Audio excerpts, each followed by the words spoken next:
Hey. Hoyo. Oh, yeah.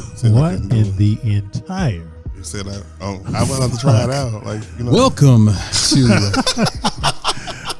this week's episode of the Vexed Intellects. I am Pluvio Lobo.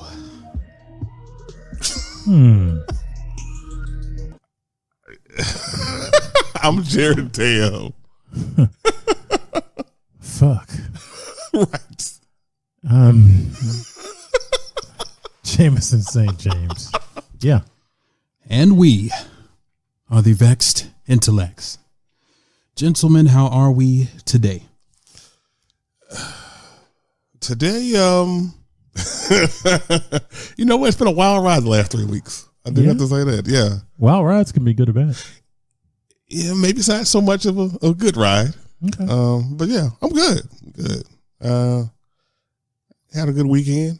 Went to a psychic fair. Whoa. Yeah. Psychic. Yeah. That's not a early story. for a story. No, it's not a story. Just kind of early. Just say it was a weekend went. Yeah. Okay, cool. Went to a psychic fair. How'd that go for you? You know, it was enlightening. You know, you're not going there looking for, okay, I'm about to make billions of dollars and this and that, but I think I used to use it as a guide to give me a different perspective on things. So, you know. How did it change your perspective? You know what? I'm actually gonna write about that. I want to collect my thoughts and write about that. So I'm not gonna promote anything just now because, you know, we on this podcast stuff right now. But I am a blogger and I want to kind of get my point across. Go ahead and promote your shit. Well, you know, it's the damn newsletter. Okay. You know, so can you give us an outline of what you're doing? Yeah, right? I mean, basically, I had a powerful reading with this woman named Dawn. You know, she kind of just it was pretty enlightening. You know, some of the stuff that she just knew, because I was skeptical. Like, obviously, like, you know, y'all trying to rip me off, and I was kind of closed off, and she sensed that, and you know, a lot of things she said just it just made me think. Even if you know, one of those psychics or clairvoyant or whatever, even if they don't get it all the way right, if it gives you an opportunity to think about things differently, I think it's worth it. So I'm gonna end up sharing that experience a little later on. Okay, good for you. Thank you. Mr. St. James, how are you, sir? Hey, you know, I'm doing well, man. Look, decided to take on a promotion at the job, looking for a promotion. All right. Just trying to figure out what's next for me, you know, from a business perspective and really introspective, thinking about like health and wealth and next steps, yada, yada. And that's that. Cool. All right. I forgot your name already. It's all good, man. Mr. Lobo? Pluvio Lobo. Yeah, I knew what it was. Cool. How was your week? Everything's good, man. Fuck your week, man. That name. Pretty much. Yeah, exactly. Here we go. Wait.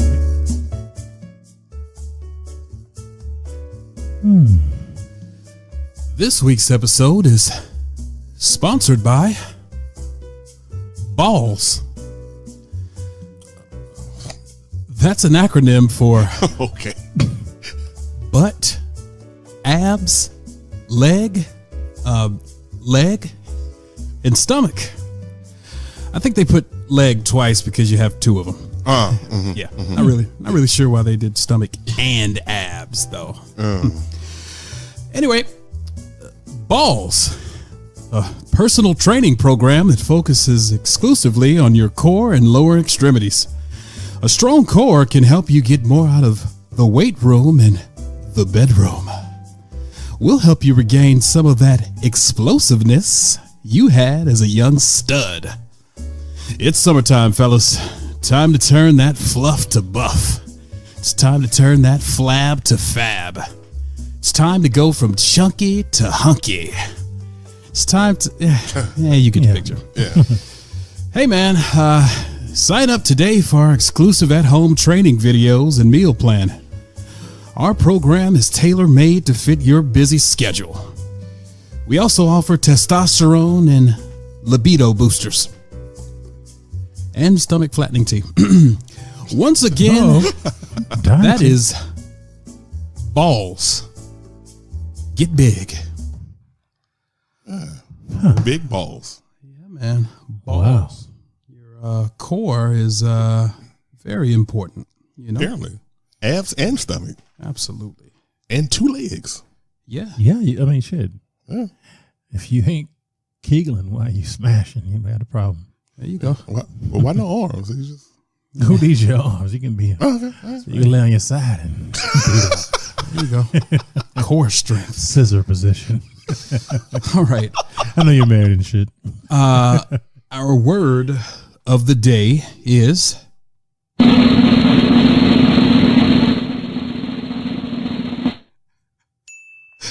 bad. That was a little loud. Yeah. It's loud as fuck. Absquatulate. Oh. Absquatulate. To leave abruptly. Absquatulate. I don't have a sentence to go with that. All right. Okay, what does this mean again? To leave abruptly. Oh.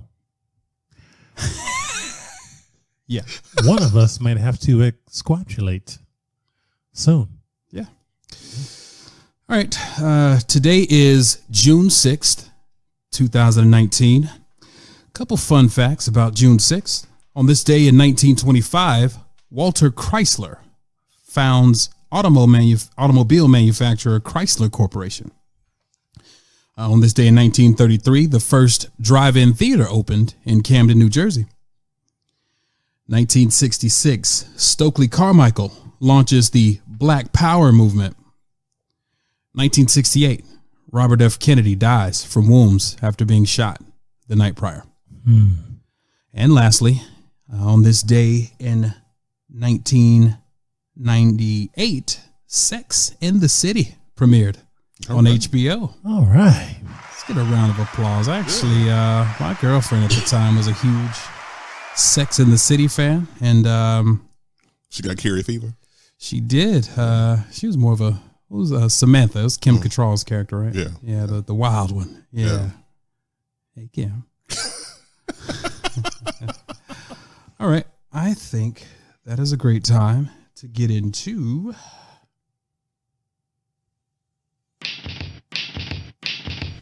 First Things First. 5. All right, we start with the tragic news that came out of Virginia Beach last Friday.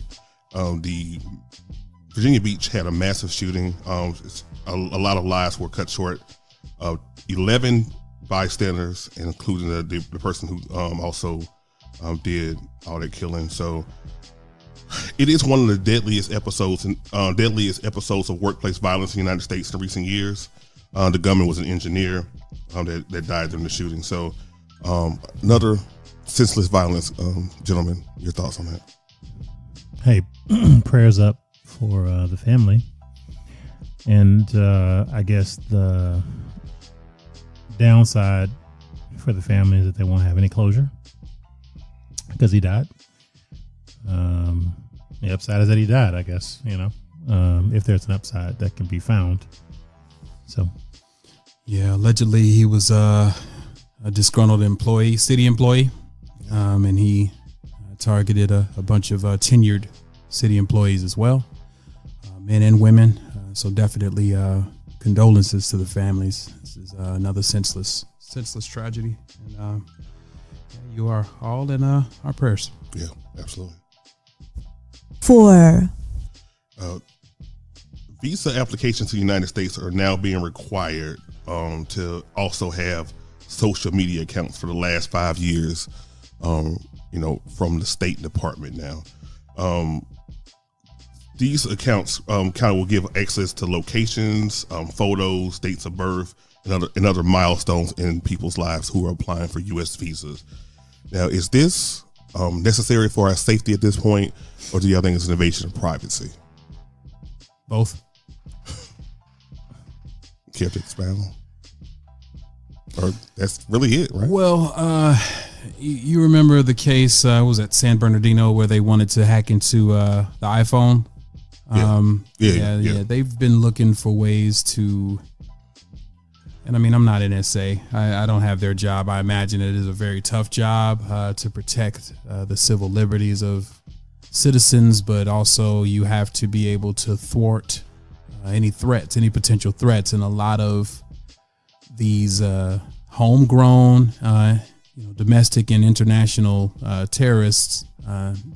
Social media is a breeding ground for a lot of their thoughts, a lot of their rhetoric, a lot of their conversations. So, yes, I do believe that it is, an invasion, but I also kind of understand, I guess. Yeah. James, any thoughts on that? So, I think it's bullshit. If a country starts requiring that social media history from me, what the fuck I'm gonna do? Give them my passwords, everything? No, I mean, that's stupid. So, I don't know. It feels like something that could be right, but all that's gonna do is make the folks who are really an issue not have social media. True. I mean, it's stupid. Yep. So that's how I feel. It's some dumb shit that's going to make it harder for me to go somewhere I want to go because we are so ahead of the game. Right. As if every person in this world has fucking social media. Don't fucking cut me off. Fuck this shit is what I really feel. All right. Well, let's give it up for the GOAT, Jay-Z. Jay-Z is officially a billionaire. Jay-Z is the first hip-hop artist to become a billionaire, according to a new cover story in Forbes. As y'all know, Jay-Z has amassed his wealth in various things, especially music, being the greatest rapper of all time. Gentlemen, is Jay-Z the most influential person in our lifetime, period? No. I'm a huge Hov fan, but I ain't doing all that. Okay. You could definitely make the argument for the most influential in hip hop. Definitely. Yeah. I don't think you can contest that. And he's definitely a huge cultural influence, just like you said, knowing where he comes from and his backstory. But shout out to Hov, man. Huge Jay-Z fan. He and 103,000 are my favorite rappers all time. So. Two of my favorite artists. So this is dope, man. Dope to see everything that he's doing, not just in business, but just behind the scenes. With what he did with Meek. Yeah. His mentorship. Getting Lil Uzi out of his contract. Hov just paying Lil Wayne's taxes. Like Hov is just the GOAT, man, and I'm happy to hear that. So look, I'm gonna start this off by saying I know he's coming for me. Congratulations to the HO, young HO. So hey, shout out to him, man, becoming a billionaire. I think some folks thought that Dr. Dre hit billionaire status first. I think some folks thought that Diddy hit billionaire status first, but these articles are based off of what people think, so we really don't know what's true. Speculation. Right? It's all speculation based off of what they value, the interest in companies that they know about, and the money that they know they have.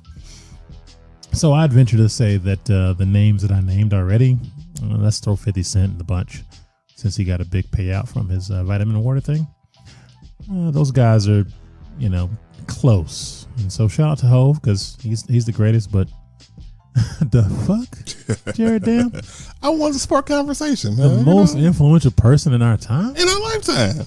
I don't think so, but I want to ask you your opinion. I do want to give you some kudos to shouting out that Jay-Z song, In My Lifetime. Wow. Hey-o. Y'all know I was a fan too, did you? Motherfucker. Still don't. Okay. All right, number 2. All right, Meek Mill had a good week. We'll start first of one of two stories that we're covering here on the Vexed Intellects. A video on May 25th on Instagram showed Meek Mill's security personnel at the hotel telling him he was not allowed inside and will be arrested for trespassing. The Cosmopolitan Hotel apologized to Meek Mill after the rapper was accused the establishment of them discriminating. Can't even say the word. I'm not even drinking. Discriminating against discriminating against him. Did the Cosmopolitan make a mistake, or is this apology just kind of covering their ass? Hey, when they see us. Hey man, they apologized. They came with their tail tucked between their legs. They bent the knee, if you will. And I don't think that it's about him. I think that it's just about the backlash. And on one hand, I think that it's dope that the will of the people via bad Yelp reviews and the mob mentality on social media can spawn change in some of these situations. On another hand, I kind of agree with what some have said, like why be somewhere where you're not wanted? Like, why go anywhere where you're not wanted? But yep, they apologize. So, all right. Yeah, I mean, that's how I feel too. It's like, I don't want to go anywhere they don't want me, but sometimes you got to make a stand for folks that are not you. True. And so it's possible that that's what happened here. And, this is part one? Yeah. All right. Yeah. What's next? The next part, Meek Mill actually granted a new hearing in Philadelphia with a superior court judge. So basically from the issues that he was having earlier, as y'all know, he had issues with this Judge Brinkley, who was previously overseeing the case. There was thought that she was a little biased against Meek. So now he actually has a hearing in place for July 16th. So, gentlemen, your thoughts on that? I'm happy for that brother, man. I'm happy. He essentially, his entire adulthood has been on probation and, has had the clamps on him. Imagine having someone looking over your shoulder for every little thing. So to be granted a new trial after all the people came, to his assistance, Rubin, the owner of the Sixers, Michael Rubin, Jay-Z, Robert Kraft, he really had some heavy hitters in his corner. So I'm happy for that, brother. I'm happy that he's going to get a fair shake, hopefully, here. Yeah. So, me too. It's always good to get a second chance at a first chance, or a second chance at a second chance, actually. We'll call it, and he's definitely been plagued. I hope that he insulates himself from further issues going forward, so there's not even the doubt or reasonable doubt of him being back in the system. All right, and that was first things first. Sorry, I was trash this week. I was, but that was first things first. Thank you for working with me. Don't. No. I'm just being honest. We want to get better, so we're getting better. All right, what's next? And our word of the day again was what? I'm trying to remember. To leave abruptly. That's what I felt after. Escalate. What? Absquatulate. Absquatulate. Is that with a P or a B? Absquatulate. Oh, absquatulate. Mm-hmm. I need to absquatulate to the lavatory. Oh, okay. BRB. Well, all right. All right. All right. Well, guess that is a good time. Yep. A great time. A great time for sports. Get into that. Ladies and gentlemen, James hates sports. Yeah, he's not a sports guy. No. It's more of a wine and cheese kind of character. So, there's nothing wrong with it. Can you close the door, please? Anyway. All right, folks. It's that time. It's time for Vexed Sports. Yo, that voice is getting better. All right. So while Jameson is away, the Boston Bruins are beating the shit out of the St. Louis Blues. He ran back. Even though they... Hold on, let me mute him before he gets back on the mic. Hold on one motherfucking second. All right, folks. Both mics have been muted, with the exception of mine. Hold on 1 second. Go Blues. Fuck that shit. Oh man, The series is actually tied, unfortunately. The Blues tied it on last night, so we have a 2-2. Yeah, 2-2. Yeah, did you wash your hands while you touching the buttons and shit? Ugh, man. Wow. All right, the NBA Finals is also tied currently. The Golden State Warriors and the Toronto Raptors are tied 1-1 after the Warriors split the series and stole one in Toronto. I think it's over now. it is over. Yeah, they messed up by allowing them to get back into it. In your pocket? Liverpool Y'all know that song? FC wins the UEFA Super Cup against Chelsea over the weekend. Shout out to Liverpool. I know a lot of Red fans. And I don't know if you guys saw this, but Anthony Joshua Oh man, got his ass whooped by the Destroyer. wow. Viva la Razza. Conan the Destroyer. Ruiz knocked him down 4 times, and they finally called it via TKO in the 7th round. Anthony Joshua is a bum. His chin is sweet, and now we see why he's been ducking the fade from Hold on. bronze bomber. He's not a bum. No one. So we. First off, he's not a bum, and secondly, is his name really the Bronze Bomber? Deontay Wilder, yeah. I mean, we want to talk about the Drake curse because he did pose with Drake prior to It's the 2 L's for Drake this weekend between the Raptors and Joshua. I saw a meme about Drake. They showed all the pictures with him and all the NBA stars, and the meme was like, he wants to be an NBA wife so bad. Yeah. So I didn't know that he had Stephen Curry and Kevin Durant's numbers tattooed on his arm.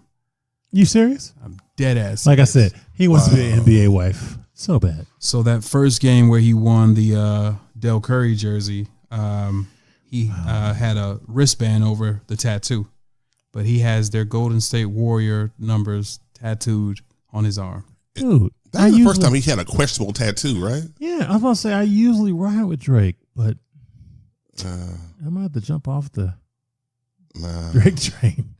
There's Wow. a picture of it for you guys. So he has Are you 35 and serious? 30. Yeah, tattooed on his What's arm. wrong with these guys? Are you sure that's ink? Real ink? Nah, it's real ink, bro. Wow. He's a weird guy. That's Yeah. questionable choice to say the least. Well, they are in LA. That's true. And Aisha did say she needed some attention. So who knows what's going on there? Yeah. So Sad day. But can we go back to Anthony Joshua? okay, Like, how in the fuck? dude. That dude looked like the, what was the Godzilla dude from the Mike Tyson Punch Out? Remember the dude? Oh yeah, Gorilla, yeah. the gorilla guy? King Hippo. King Hippo. Yeah. Yeah. Like he got beat by King Hippo? I heard some Butterbean Wow. comparisons Butterbean too. too? But nah, Ruiz got hands, man. Like if Yeah, no. If you're familiar with boxing, you know that his one loss was questionable, but he actually has hand speed. Yep. Now Joshua did knock him down first, so he did take the first knockdown. But man, he came back swinging. And what really happened, if you were paying attention, I don't want to turn this into a sports pod or whatever and disengage people, but he hit him. One of the first shot that hurt Joshua was the one that hit him in the back of the ear. And, that knocks your equilibrium off. So, it does. you think that, when you get caught with an uppercut and that knocks, your jaw up, that You puts can you hear to in the sleep. ear, though. That Yeah. was an illegal punch, too. It was illegal. It was. But, that Fight continued, so. yeah, so, he kept getting up. So he wasn't like knocked out, but he was woozy because he was off. So what does Mills Lane say? Protect yourself at all times. Facts. So anyway, that's the saddest outcome. People were like ready for Anthony Joshua to lose. I'm very sad that he lost, but the only thing I'll say is that he lost one fight. Even the greatest has lost a fight or two. Yeah. So Okay, well, let me ask you this before we move on. After watching that, like I said, do you think he really wants to smoke with Wilder? But Wilder proved that he's not all that either. But if he catches you, the power. Yeah, but I mean, if he catches you. That's true. I mean, he just got beat by a journeyman fighter, basically. Well, he didn't lose. He should have. He should have. Yeah, I'll go with you on that. So, he lost that. But the problem is that when you're an underdog, sometimes you got to win decisively with a knockout. You can't win by points. But Fury won that boxing match by points. I've heard only like 5% of folks who are just blind saying that Fury lost. But Fury won that shit. To this day. I've been waiting. All right. It's above me now, though. Oh, okay. Oh,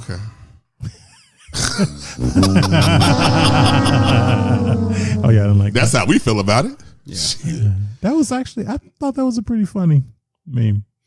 Oh, the one is above me now. Yeah, that was hilarious. That's why I said it. Y'all didn't get the reference? I didn't actually. Okay. But I get it. No, you know what? You on your way today, boy. Y'all doing used the the damn old thing. one. I was like, let me use a new one. All right. Yeah, it is above me. It is above me. It is above me. I'm sorry. Hold on. I gotta. Well, Yeah, play that. Well, it doesn't really give you much detail. nah, it doesn't. It doesn't. Yeah, no, it doesn't. All right. We here at the Vexed Intellects love the ladies, and to show our appreciation for the ladies, each week we do a segment entitled "You Glow, Girl," where we highlight incredible feats done by women. Jared Dam, who do you have this week? I have LaDonna Jeffries. Yeah, it's that for her. Yeah, LaDonna Jeffries actually created a children's book that celebrates the culture of HBCUs. So she said, "Homecoming," which is the title of the book, celebrates the culture of attending a HBCU homecoming. When I began teaching, students would ask what college I attended, and I soon learned that a lot of students were not aware of HBCUs. So, having a young daughter, it made me think about it, because having a young daughter, I don't know if she's all that educated with HBCUs. So that, I want to kind of I want to have some serious talks with her, this summer, and just, pick her brain, see what she knows, and just have her explore. So when I saw this story, it touched me to be a better dad. So, LaDonna Jeffries, you glow, girl.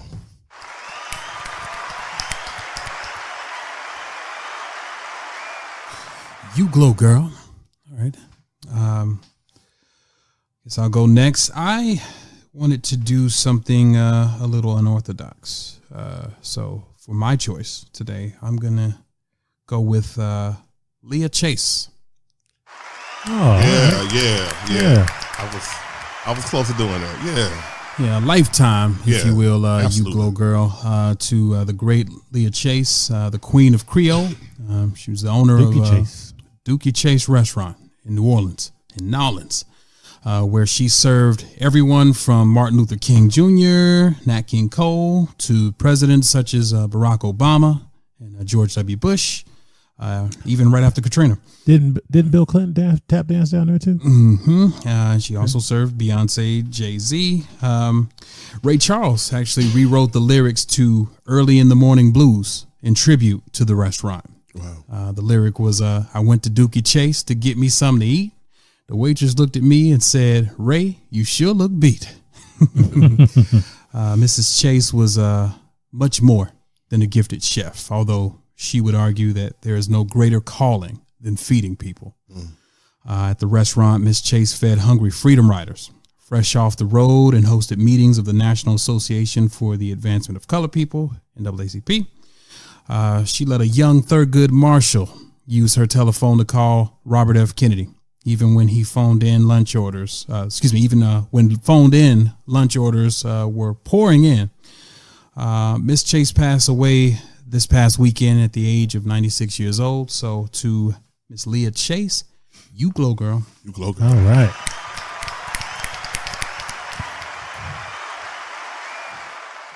So I too am going to be a little bit unorthodox. All right. Today. I'm going to go for a 4 for 1. It's crazy. But so there was a new program created called Pipeline to Possibilities. It focuses on changing the pipeline of prison into the local school system around the city of Dallas. It was created by 4 sisters, members of Alpha Kappa Alpha and Delta Sigma Theta. These 4 sisters are judges in 4 of the court judicial districts around the city of Dallas. So I'm going to read their names. Shout out to Judge Shaquita Kelly. Could be Shaquita. Judge Amber Givens Davis. Judge Stephanie Mitchell. And Judge Lisa Green. Shout out to them for taking it into their hands because they're in a position of power where they can make a difference. Shout out to them for trying to make a difference in our community by thwarting the prison pipeline. You glow, girls. You glow, girls.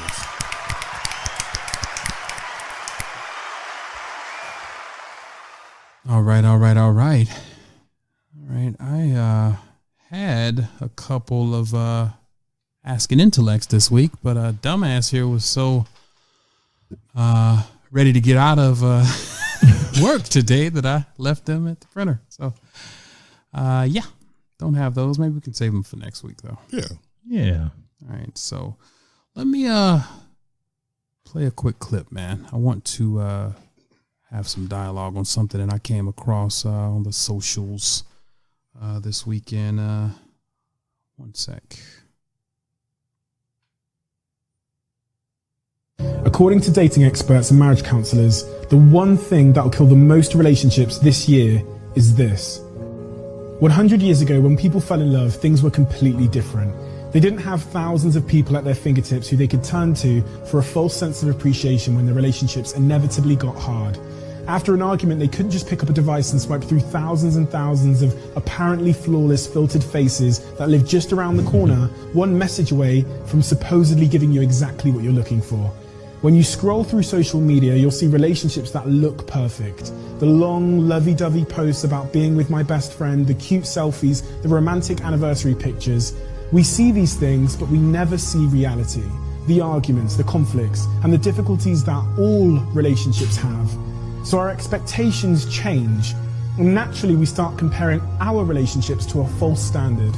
According to dating experts and marriage counselors, the one thing that will kill the most relationships this year is unmet expectations. And the problem is, social media is making our expectations unrealistic. And the difference between what you expect and what you get equals your level of satisfaction or frustration. These unmet, unrealistic expectations in a new social media world where we live under a false illusion of choice has meant that people are now dipping out of perfectly good relationships in search of that fairy tale relationship that doesn't actually exist.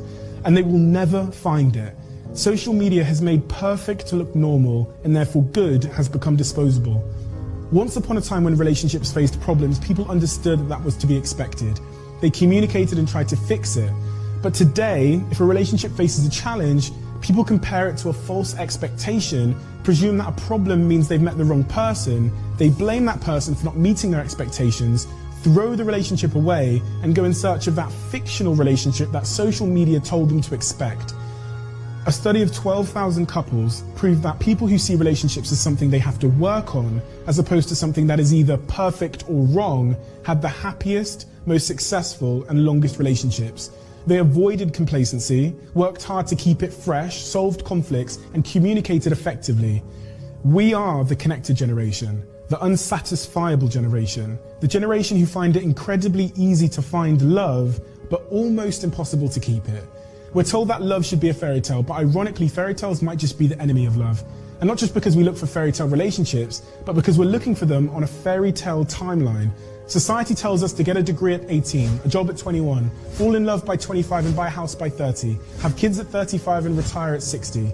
The stories of how our lives are meant to be going lead us to make poor love decisions in order to meet fairy tale timelines, and people end up getting into relationships not because they're compatible, but because society has told them that they should be, and it's made them scared of being alone. The truth is, one of the other reasons so many relationships are ending in 2018 is because they were created for the wrong reasons, and they were never meant to start in the first place. It takes a strong person to remain single in a world that is accustomed to settling with anything just to say you have something. And once you have something worthwhile, in 2018 it takes an even stronger person to realize that, to not take it for granted, and to work hard to keep it. To work hard to keep it. Wow. There's a lot there. That's a lot. To unpack, but I agree with everything that gentleman said. Does it sound more authentic because he has an English voice? Yep. Actually, yes. Yes. That's Everything facts. sounds more prim and proper when you speak with the Queen's English, yeah? I gotta work on my accent. You sure do. Yeah. All I got is Louisiana. Yep. Is that so? Shout out to Shreveport. Is that right? Yeah. We have Louisiana, yeah? Right too, chap. What I do want to say this. You're right. Everything that he said was 100% on the button. It's hard. You can have that mindset and tell yourself, I'm not comparing myself to others, or social media, it's not real. But the bottom line is, if you have a social media account and you're just going through the timeline, it's going to seep in, and I think that's what people. What's going to seep in? This idea of having, perfection, and you're right. Relationships are fucking hard work. Let me ask you a question. Yeah. Can you bring it on home? How's it impacted you? I can't honestly say that you can especially if you have an argument with your, like for me, I had an argument with my spouse, and it doesn't matter. It's actually, I think it enhances if you have. I mean, like, the dumber the argument, the worse it is. Like, I think we had an argument about her bank card being in the bathroom. What? What? Something stupid. It's stupid. All right. What's up, Kim? Dumb arguments. So we had that, but yeah, you can go through a timeline and look at this this couple, and oh yeah, they're at the game together and they're smiling and they're happy, and oh look, we just gave little Jimmy a birthday celebration and we're all one big loving family. And I'm like, I'm fucking arguing about a bank card in a goddamn bathroom.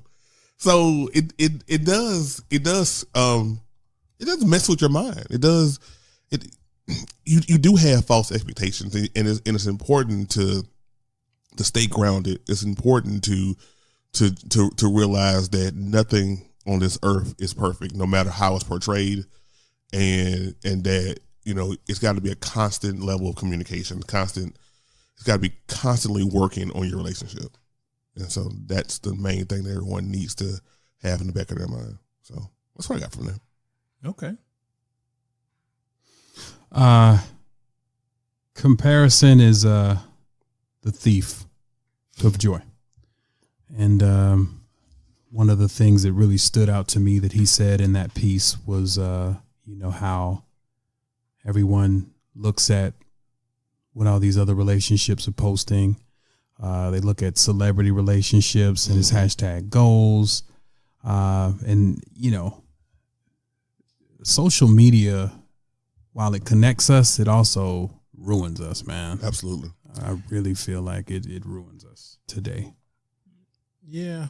Something to consider, right? So from a just normalcy perspective, it makes you feel like being normal is a problem. Yeah. Right? Yeah. Because no one discusses an L on social media. You only post your highlights. It's very Sports few Center. folks. Yeah. Very few folks. Some people right? overshare. Yeah. And Guilty. it's always very peculiar when they overshare like that. It's a cry. I appreciate people who Yes. share the good and the bad, because you can't really learn from the good. Like, I can't learn from what your highlight, right? You getting a new car, I can't learn from that. You getting married, I can't learn from that. I can learn from what there's a train being run. Trying not to. Through the back door of West Midtown, and there are the annals, whichever you prefer. So, I can't learn from you pulling out of your parking, taking a picture of your new car in your driveway. Yeah, I can learn from what you created, what you did, who you were being, that made you earn that car, or that helped you level up. I can't learn from your marriage just because you're married, because who's to say you aren't married just because of the photo op, right? Or because you thought you're supposed to be married right now, Right. I know lots of folks who are married just because they think it's the right time, or someone told them they should be married. So, so I think it's very, very poignant that he would share that, because love and relationships are a game. I myself have been on a dating app. Not on a dating app anymore, but I was. And when I was on that app, it was essentially mind-numbing swiping. I think a lot of times I was just swiping because I was bored. Yeah. Fortunately, I also read some profiles as well, so I've had some good interactions. But sometimes you just swipe because, hey, here's somebody here, or I'm out of town, or I'm bored, or I'm sitting at home.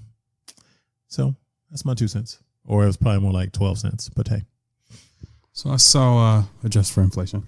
I saw a meme that said, and it puts in quotations, "I want a husband," and it had like a million S's in there.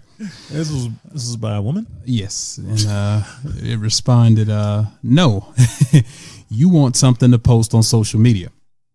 You don't want to forgive, to let go, to serve, to forsake others, submit, leave, cleave," whatever that means, communicate, cleave, fast for, cover, apologize, and to be accountable. You want trips to prove to exes and to be able to say someone validated your worthiness with a ring. And I thought that was interesting. A woman actually posted that. Yeah. That meme. Thought that was interesting. Very interesting. I think just going back And real. I think just going back on your point, Jameson. I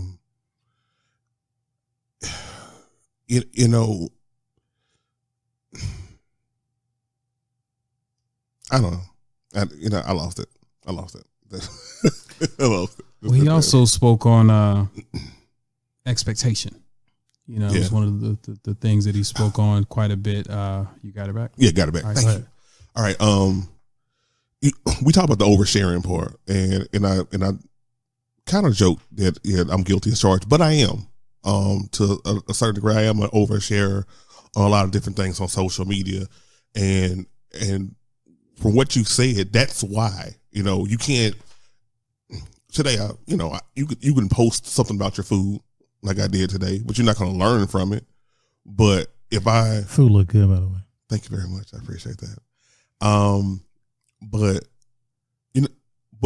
you are going to learn from what I'm going through and what I'm saying, because there's a lot of times that I would write about, my bouts with depression, and I would put it out there, and it wasn't at that point.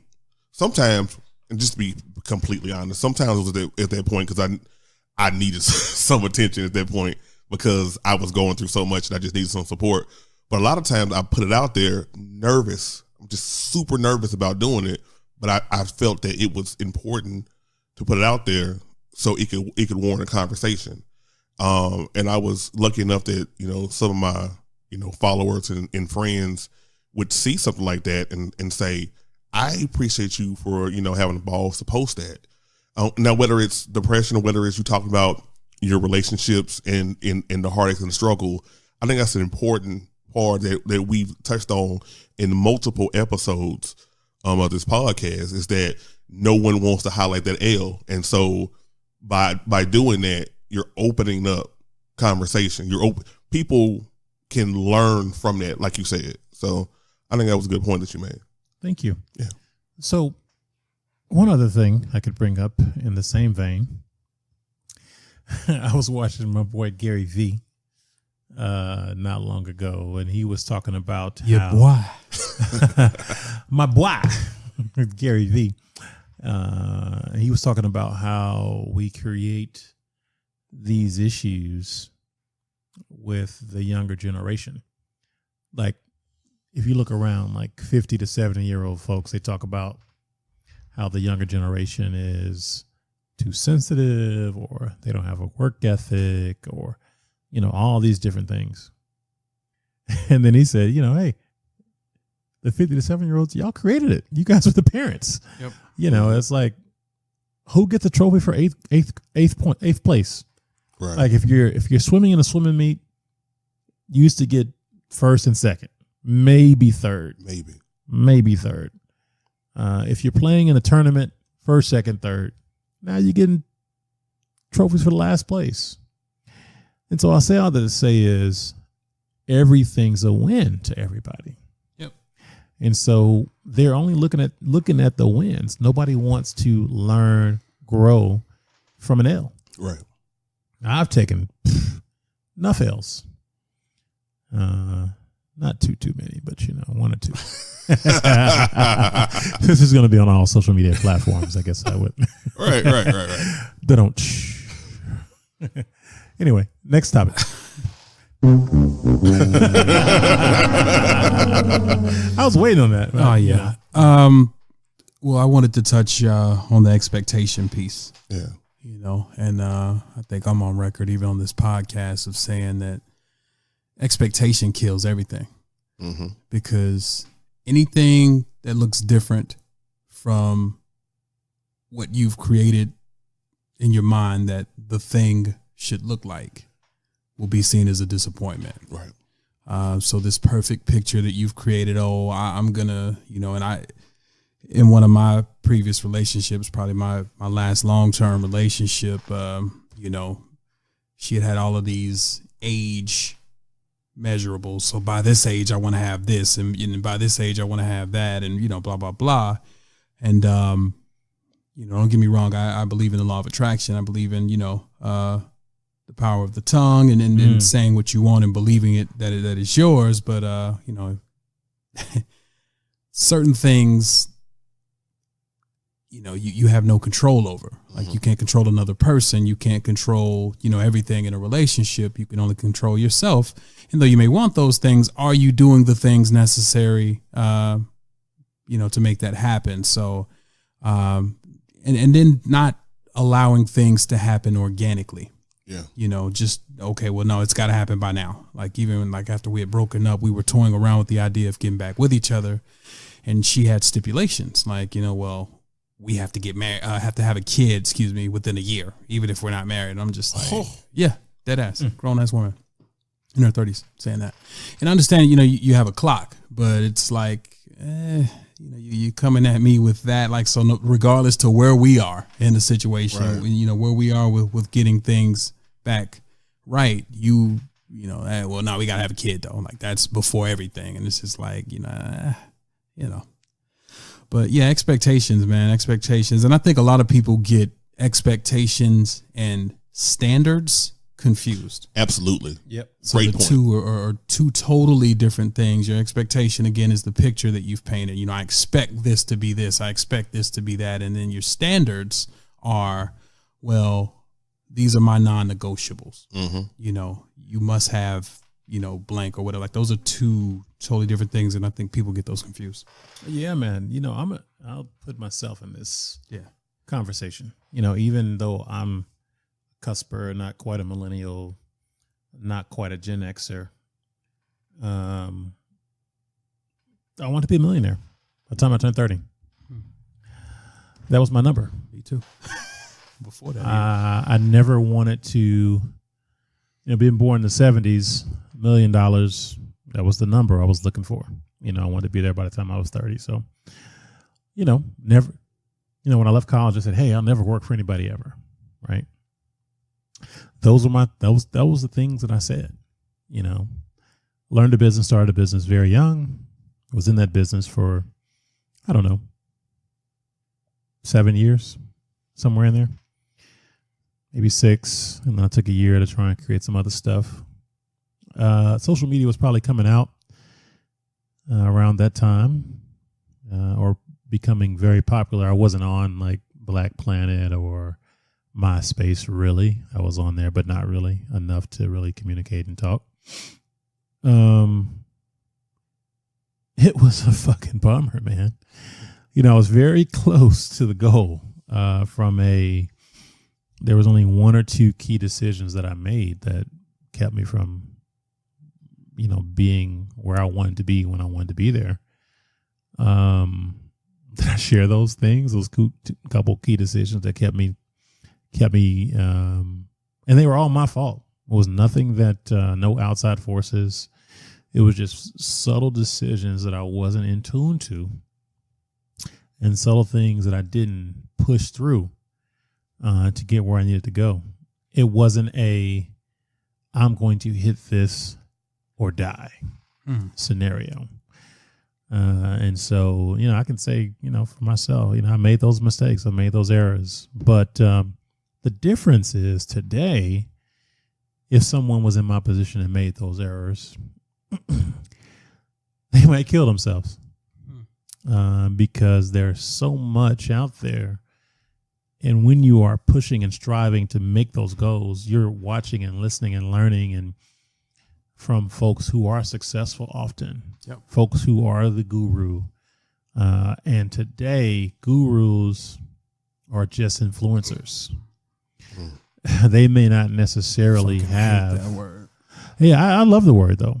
Because it really, what it does is the word influencer is basically all that a motivational speaker is.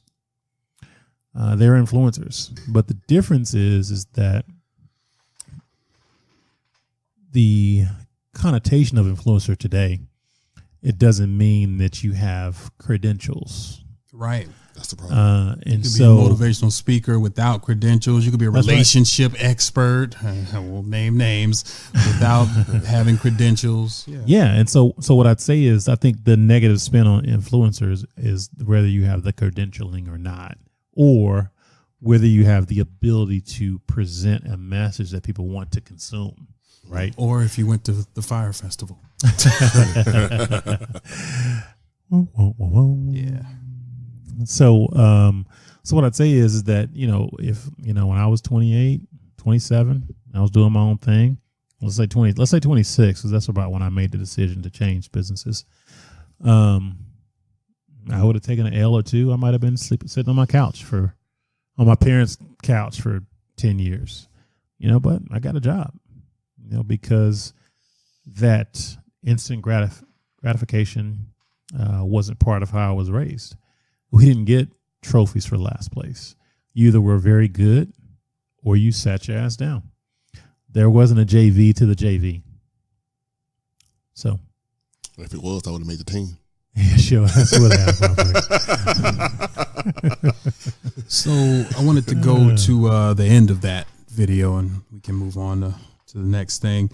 After this, what do y'all think about what he said about being single? And how a lot of people will settle for relationships just to say that you have somebody, right? I see so many people, men and women, that, jump from relationship to relationship on social media. Got a new boo this week, or, you see all the jokes about, oh, what happened to that boo that you was pumping up last week? You shared it with all of us. So we all, that's all our relationship. Like what happened? It got real quiet, and now it's posting powerful quotes and, spiritual stuff. So, I wanted to read a meme, actually, that I had come across. It said, if you are hurting, you should be healing, not dating. True. And there was another one that said the reason why so many potential relationships fail is because people are broken yet trying to date. True. Healing requires isolation, and most people haven't conquered the battle of being alone. Now, I enjoy my me time and my solitude, so I have no problem with that. But what do you guys think about that? Like, I'm pretty sure you all see some people that just, like, damn, wasn't she just with the other nigga last week? And, like, you see people jumping, like, from situation to situation. Like, do you feel that those people need to be in a, air quotes, relationship to feel validation? The social pressure, man. Yeah. There's different pressures today than there were. I mean, it's the same pressure, right? Let me say this. So 20 years ago, folks were getting pressure to get married. Yep. 30 years ago, 40 years ago, 50 years ago, 60 years ago. But I think the distinction is there was a social norm of getting married. Yeah. Now there's just this rusty old antiquated construct that folks live into, right? And I think people are just afraid to live their truth because the social pressures are so great that it prevents them from doing such. Yeah, I want to actually touch on the part about the healing. I think, and I know a lot of people that they love hard, like they meet a person within a couple of days. That's they boo, boocation, love of my life. Oh, I love him so much. A month or two later, it's a wrap. Yeah. Fleeting. Yeah, and that's the problem where you're not taking that time to heal. You're not taking that time. They say a wounded animal is the most dangerous animal, and when your heart is broken, you're wounded. Yeah. So and the problem is when you have a broken heart, you're more liable to hurt the person that you're with and hurt yourself, because hurt people hurt people. Mm-hmm. Yeah, that's an interesting comment. Yeah. Is it that hurt people or just hurt people are only giving folks a portion of themselves, all they got to give, right? Mm. And if someone is whole and complete, which you would assert a non-hurt person is, are they just giving their full self and you're giving your full self, and your full self is just a diminished version of the best you could be? Those two things butted up against each other, I think, is where the hurt comes from. So last thing I'll say is that I don't think the hurt people hurt folks intentionally. No, absolutely. I think they go into it, with their best effort. Mm-hmm. Often, I think folks hurt people just in general.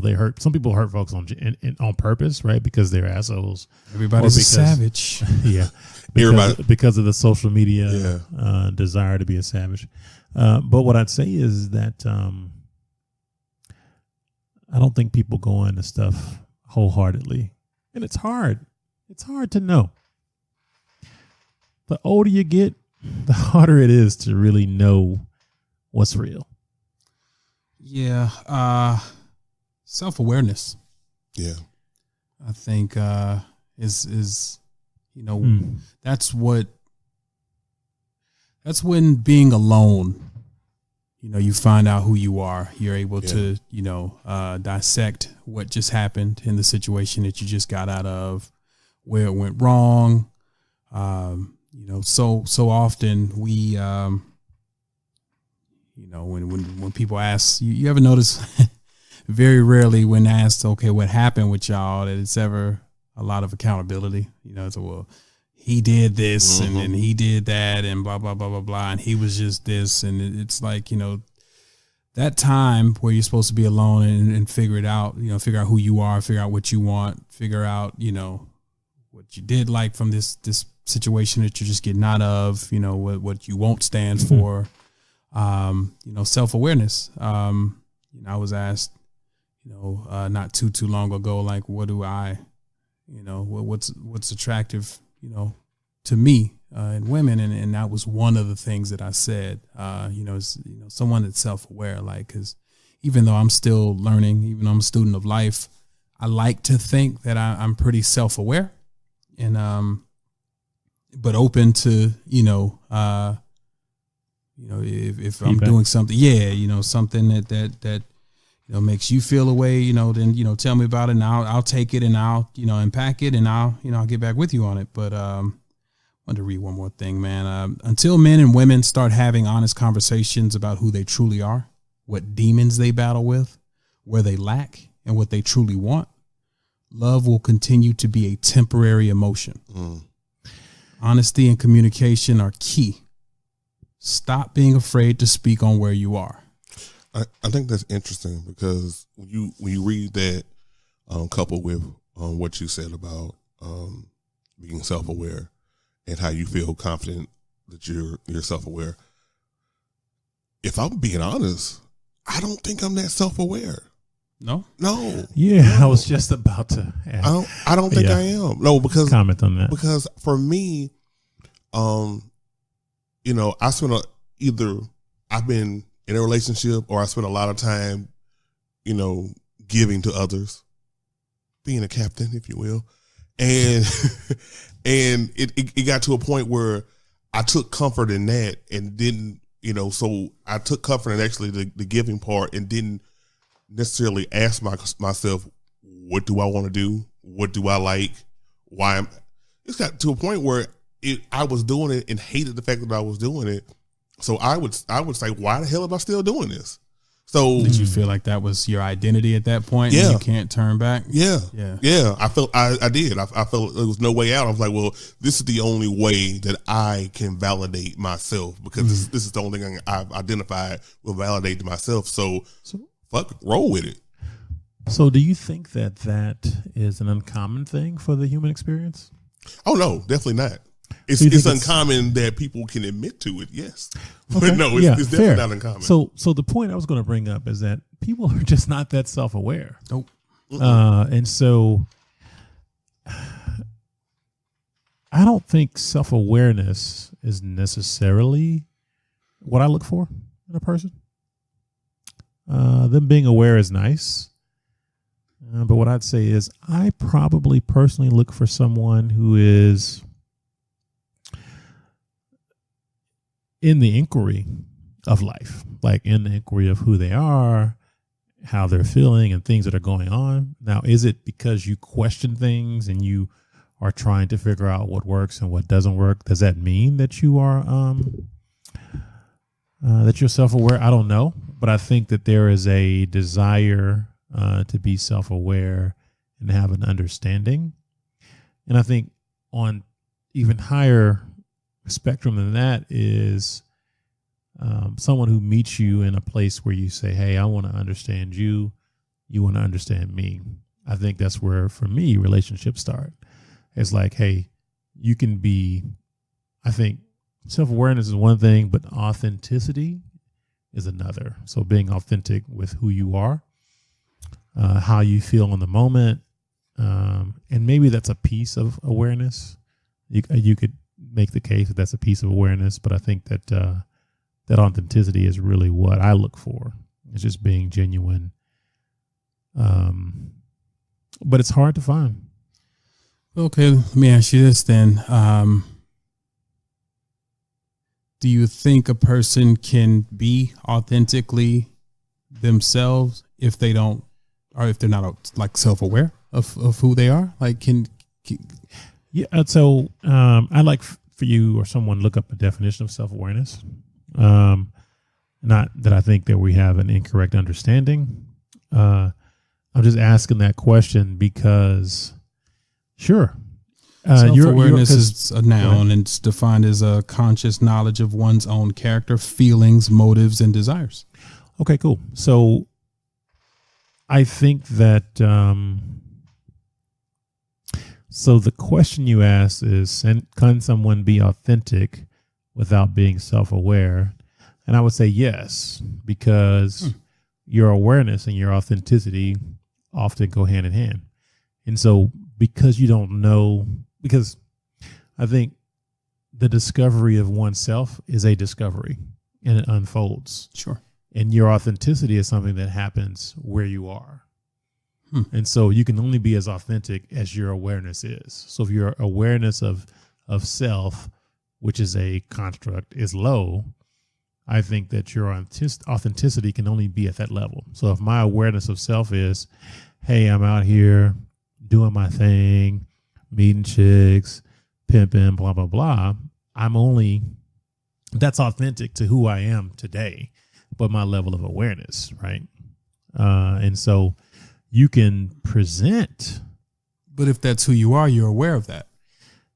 Well, if that's who you are in At this that time. moment, at your level of self-awareness. You know what you know, but you don't know what you don't know. Right. And so what I'm saying is your authenticity can only it can only go as deep as your awareness. Right. You can't be more authentic than you're aware. So yeah, that's what I asked though. Like, because you said that self-awareness wasn't like a big, you don't really need that per se, right? Right. But you would like for them to be authentic in who they are. So so I mean, so you trying to understand how I make the dichotomy there? yeah. And so I think the dichotomy there is because your authenticity, though your authenticity can only be at the level of your awareness, they don't necessarily, you could be totally unaware, but authentic with your lack of awareness. Okay. Right. When framed that way, it makes more sense. Yeah. That's why I was trying to switch that. Like I was ready to be like, nah, but when you said that, okay. Well, no, because I think we all know people that's just like, I got a cousin, I ain't gonna say no names, but she just wild. You know what I'm saying? Yeah. But she's herself. So Right. like she's just naturally, that's just who she is. She says what she feels. She's passionate. She just, this is me. Get it. Right. But I don't think she's very self-aware. Yeah. So when you frame it that way, I see what you're saying. I get it. And there's something to that genuineness, right? That authenticity, like it's very endearing to people. Like, wow, that person is, they're just themselves. And I like that shit. Yeah. I wish I could be more like that. Like, It does draw you in. You're not putting on airs. right. Yeah. Right. And I'd What say, you see is what you get. Yeah, I would say that I'm a pretty authentic guy, but I'm more aware and more reserved with my full self, and so I think I look for that authenticity because I strive and want to be. Yeah. Like deep down, I want to be my authentic self, but I think that. Because my past is in my present and future, the things that have happened in my past when I am playing full out or I am being authentic that were a letdown or a breakdown, which is an unfulfilled expectation in my interpretation. Those breakdowns, I've let them chip away from my authenticity, or from my. Not from my authenticity, but from the presentation of my authenticity, right? Gotcha. So I still know who I am. I'm still doing my thing, but I don't always share my full self. And so it's those breakdowns that I've let kind of weigh me down. And I think that's one reason why I look for that authenticity in someone, whether it's a friend, lover, coworker, whatever. Yeah, I was having a talk with some friends today at work, and we were talking about that. I made a joke about one of their mothers because their mom is just beautiful, and kind of like Jared's sister. I never said that on this show. What are you talking about, sir? Oh, he said it. I'm saying I didn't say it was you. His sister is beautiful. Hey, Asia. Hey, I told you said hey. Yeah, I did. I told you. Anyway, I'm joking. But so I was making the joke about her mom, and every time she FaceTimes her mom, I hop in. I'm like, hey, you know what I'm saying? Yeah. How old's her mom? And she was like, man, you really like older women, huh? I was like, I actually do. And I tell this story because my reasons for that I gave was like, older women know who they are. Yeah. Older women have the gift of experience. So they've been through, maybe a marriage and a divorce, and they've been through co-parenting, and they've been through, life, and they just know who they are. So older women, I guess, to tie back to your point about authenticity, there's a certain authenticity to how they deal with you. You know what I'm saying? Because they're just being authentically themselves, and they're self-aware in the fact that they know what they want. Right. So I'm going to deal with you where I want you, and I'm going to communicate to you that, hey, this is where I'm at, whereas a lot of times with younger women, they're still finding themselves, and they're still kind of all over the place. So to go back to the fairy tale, right? A lot of them have these unrealistic expectations, because again, you can put out into the universe what you want, but you can't control another person. So, I want, and that was another conversation. And I know I'm jumping conversations here, but it's fluid. Yeah. So I was talking to my boy this weekend. He's barbecuing. My boy, Brent. Brent. We gotta have him on. Brent barbecued Sunday. But hey, Brent, what's up, man? No invite? Yeah. I didn't think you would want to come. I would have invited you to Brent's crib. Yeah. This guy don't even know Brent. Yes, I do. Yes, I do. Yes, I do. Yeah. Tried it. My guy was going through some things, and I brought him to Brent, and I was like, "Yeah, Brent will get to you straight." Yeah, he did. Yeah, he did. Fuck your life, Jared. Damn, but fair enough. Yeah. So Brent and I was talking because Brent has a daughter, and we were just talking about her, and he was just we started talking about women, and he was just saying how we set them up, for these unrealistic expectations. Think about, of course, Disney movies. We make them seek validation in the partner they attract, and in being married, and being a mother, and like we set them up for these, being rescued. Yeah. And so and then you add social media to that, and it's just like, you know what I'm saying? It just blows that up, to go back to the get you a Russell conversation, for example, it's just, that kind of stuff. But anyway, we can move on from this. Let me, but yeah, older women, they know themselves, and I love that shit. Yeah. Hey, Miss Parker. We gonna let me fuck Miss Parker. Hey-o. Oh, sorry. I'm just quoting the movie. Yeah. I'm gonna let you slide with it. It's a great movie. I thought it was cool. Yeah. Thank you guys. Appreciate that. I retract that last toxic bell. Anyway, I want to share something else that I saw and get y'all thoughts on this really quickly. This was a gentleman named at Just Keith, Killer, and he had a thread. Let me read it. So he said, I really think if you and your partner don't have your own personal space in your relationship, it won't work. Like, you got to know when they need their moment and not to barge in. There's still safe boundaries to be had. It's perfectly okay to let them have days for themselves, dates by themselves, quiet days to themselves. If they can't get all they need from themselves, how are they going to make the team better? Don't got to smother your partner just to show love. If you associate your partner needing their time to, air quotes, wanting to cheat or be around other people, then you already lost.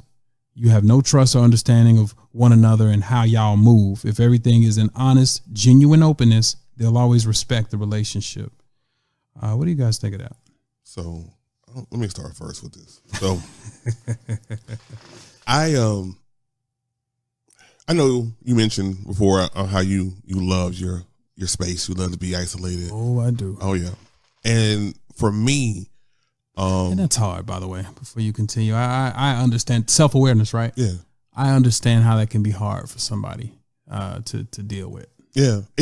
Right. I can understand how that could be hard because I've dealt with women that they wanted to be the source of my happiness. Mm-hmm. They to them, because I'm so independent and because I'm, I don't. Or you the source of their happiness, and they didn't. Yeah. Well, I think in this situation, the source of their happiness. Right. I was something different from what they were used to, and they thought about me all the time. Her words, but it was hard for her that she couldn't be that for me. Right.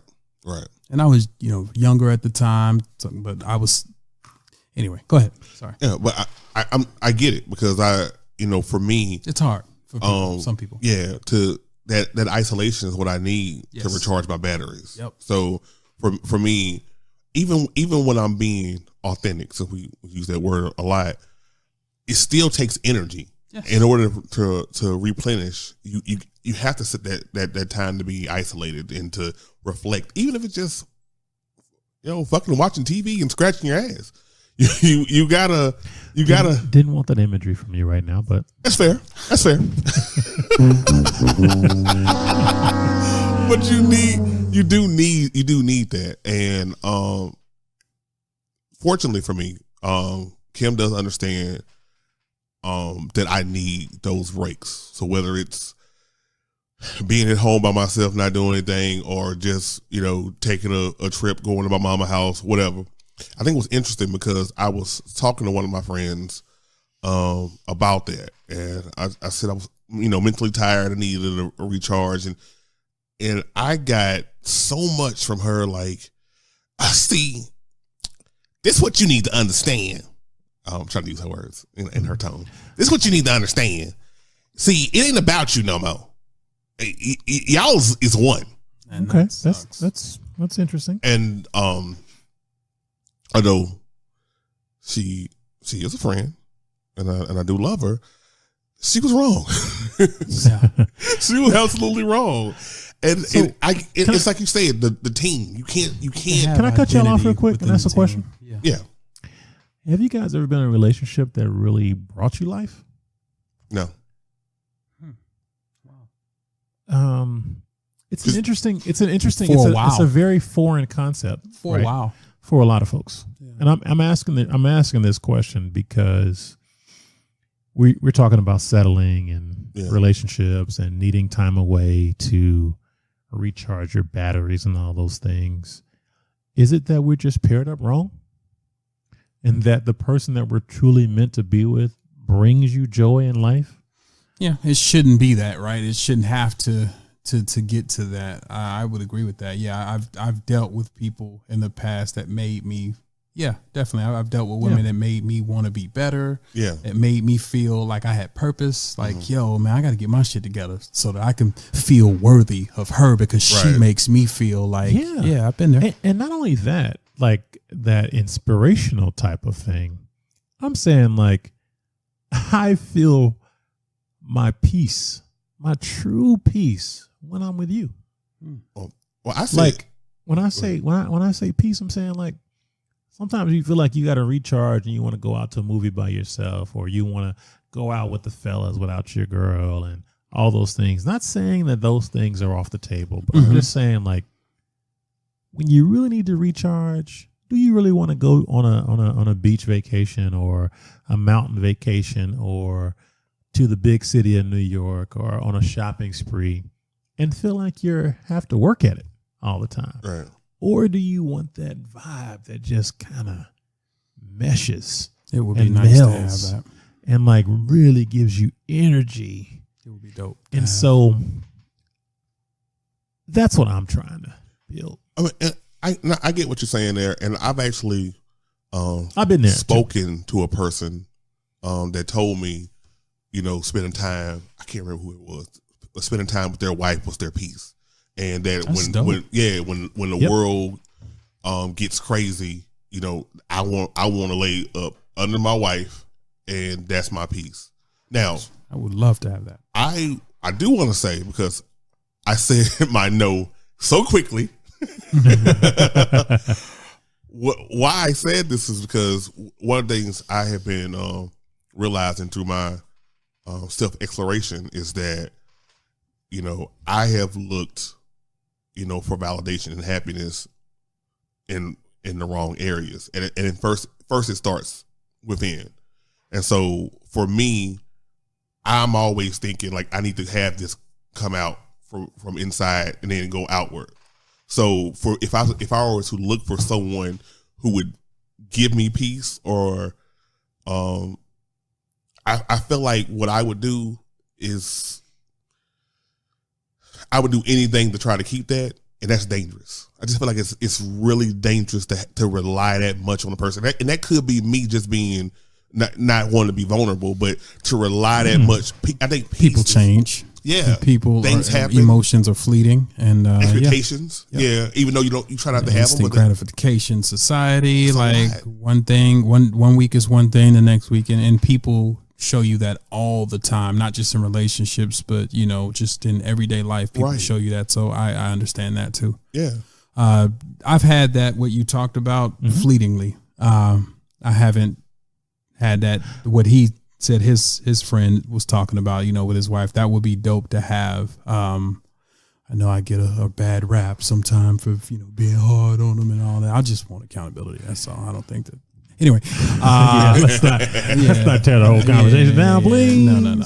I just wanted to offer some context, but at the end of the day, man, it would be dope to have that. Yeah. It would be super dope. I wish that, and to go back to he talked about just having a person to swipe away, right, or whatever. Like I've been on the dating apps and shit. Like it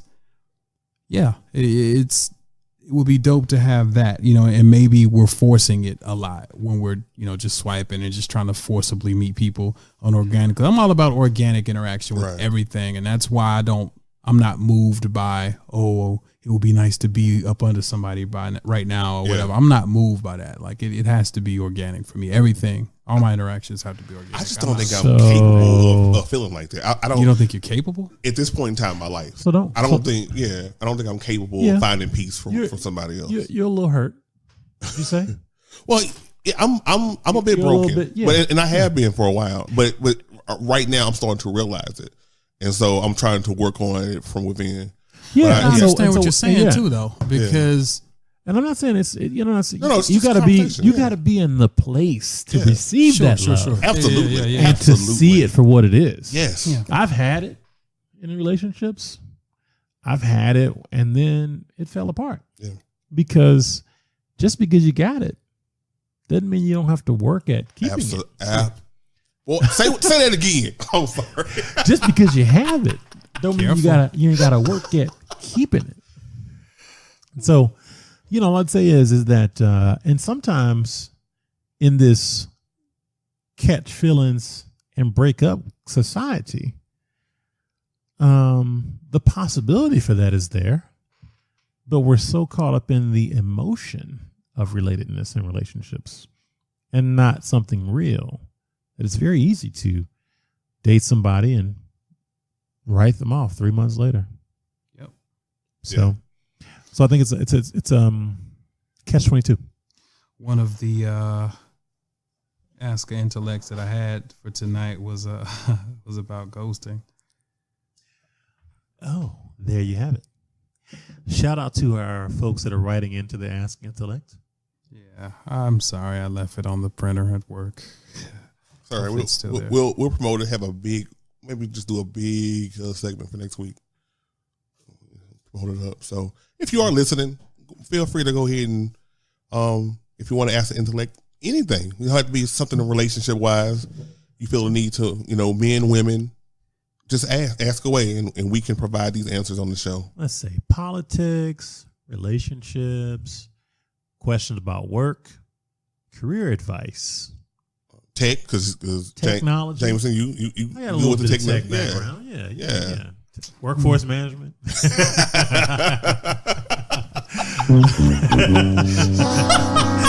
Shit.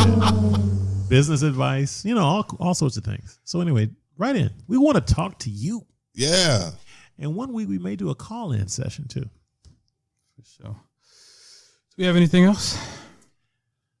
I think I'm good. Yeah. I think I'm good too. All right. Wow, we got up under 2 hours. All right. That's 90 minutes. That was wowzers. Yeah. All right, folks. Thank you for joining us. As always, you could have been anywhere else in the world, but you were here with us, and we appreciate that. Until next time, stay blessed. Get stay vexed. vexed. It is the Vexed Intellects. Get vexed. Good night.